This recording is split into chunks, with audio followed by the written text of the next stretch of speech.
सुबह प्रभात छात्रों। हमने पिछले तासिका में कहिए मूर्खराज का आधा पाठ पढ़े थे। हमने क्या पढ़े थे उसका हम पूर्वज्ञान करेंगे।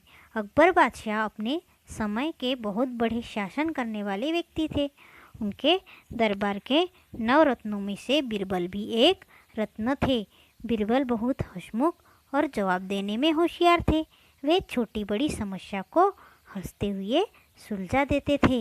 एक दिन बादशाह अकबर बीरबल के साथ बैठे हुए किसी दरबारी मुसीबत पर विचार कर रहे थे। तब मंत्री आकर बीच में ही अपनी बात कहने लगे। तब बीरबल ने हंसकर कहा, मूर्खराज आइए। तब मंत्री नाराज होकर बीरबल की ओर देखने लगे। मंत्री को मूर्खराज कहना बादशाह अकबर को भी अच्छा नहीं लगा। यहाँ तक हमने पढ़े थे। अब हम नए परिच्छेद में बीरबल ने मंत्री को मूर्खराज क्यों कहा ये हम पढ़ेंगे। देखो, वे ऊंचे पद वाले मंत्री तो थे ही, साथ ही बहुत विद्वान और समझदार भी थे।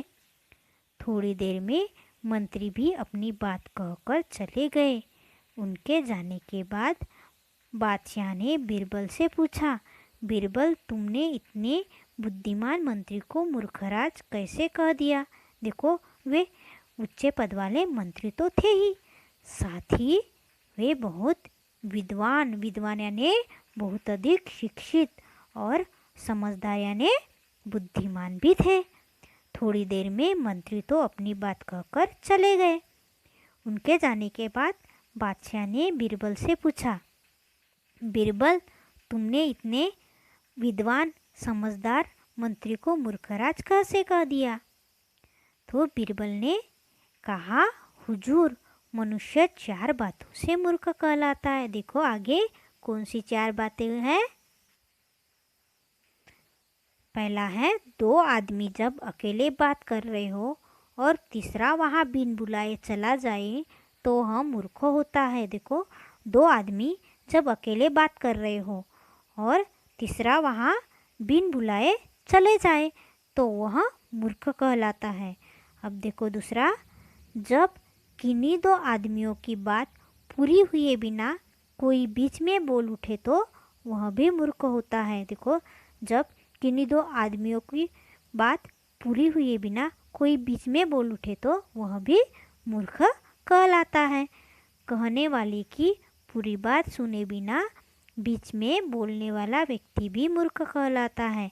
देखो, कहने वाले पूरी बात सुने बिना बीच में ही बोलने वाले व्यक्ति भी मूर्ख कहलाता है। चौथी बात है, जो मूर्ख की संगति करे वह भी मूर्ख है।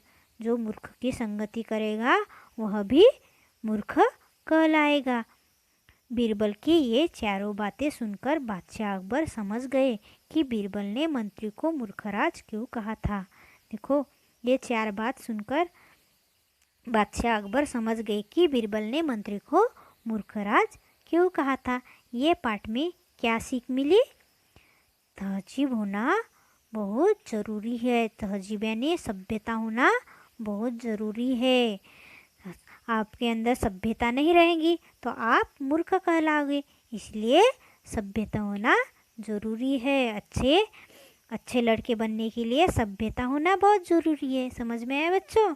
हम अगले तासिका में नया पाठ पढ़ेंगे। धन्यवाद।